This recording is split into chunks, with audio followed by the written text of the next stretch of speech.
While Greeks have been settling in Australia since the early 1800s, it wasn't until the Greek-assisted passage agreement of 1952 that saw a wave of some tens of thousands of Greek migrants set sail for a better life in the land down under. While most had no idea of what lay ahead of them, they all believed without exception that Australia would offer their children the opportunity for education and a prosperous future. The voyage by sea took 4 weeks. Many were ill on board, and many more felt sick when they arrived, as they confronted a barren land that appeared so foreign and unwelcoming. But they had made their choices and sacrificed all. Without language and without support, they began to carve out new lives. It was tough, and the challenges were great, but as is often the case, life did reward those who persisted. Now, decades later, some of the small children who owe their great successes in life to their parents' sacrifices recall the early days in Australia through a child's eyes. It was a struggle, particularly in the early years. I remember very clearly Mum and Dad bringing us out here with the expectation that they would immediately find a job, that the job would be well paid, that they would be able to save a lot of money within 2 years, and their plan was always to go back to Greece after 2 years. The reality was quite different. We settled in the Broadmeadows Migrant Hostel, and virtually from day one, Mum and Dad would walk around the local factories asking for work, and it wasn't forthcoming. They were rejected. They didn't speak the language. They didn't have any skills.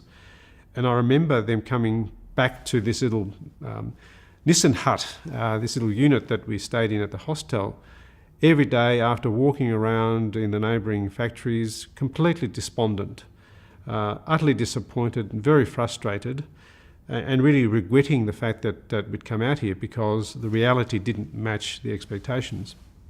My family got stuck straight into the business of living in Australia. By that I mean that both my parents went to work. My father worked constantly. I didn't see him very much when I was growing up, and certainly when I was a teenager as well, because he worked during the day and he worked during the night.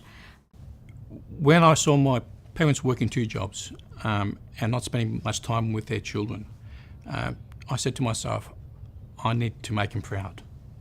I worked hard every day, and I tried my best every day, and I took every step because, as I said earlier, my mother said, you take one step at a time and you'll find that you'll be able to meet all challenges.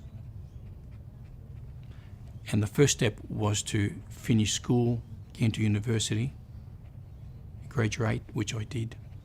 I felt like an outsider who was desperate to be an insider and who believed that I would be an insider.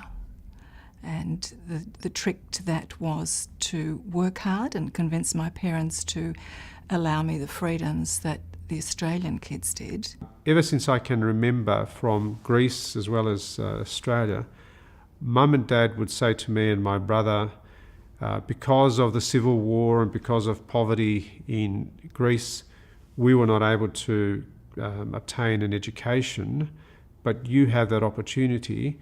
If you don't want to be like us, uneducated peasants, and that's what they describe themselves as, then you must get an education. My dad did push for us to assimilate, definitely.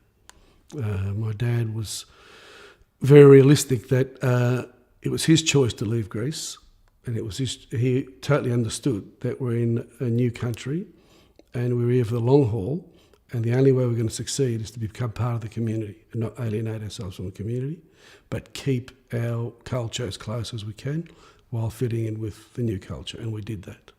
That's why, we had long hair as kids. A lot of other Greek kids weren't allowed to have long hair. We had jeans. You weren't allowed to wear jeans in those days. But Dad said, look, if you guys do the right thing, you succeed in your studies and you can look or dress however you like. I am so grateful for what has happened. that I can't possibly put it in words ever. I can never repay my parents for what they did, and I can't imagine another country being as accommodating as Australia has been. Even with what was obvious racism and lack of understanding of migrants, even with all the hard times, it's hard to imagine another country other than Australia being quite so accommodating and giving the same opportunities. So everything I have and everything I am, my beliefs, my values, the material comforts I have, the travel, I've travelled very extensively. I couldn't have done that in the village of my birth. I probably couldn't have done it in most other countries in the world. Yes, it has been a rough ride, but the results have got a massive value to them, and I'm immensely grateful to Australia.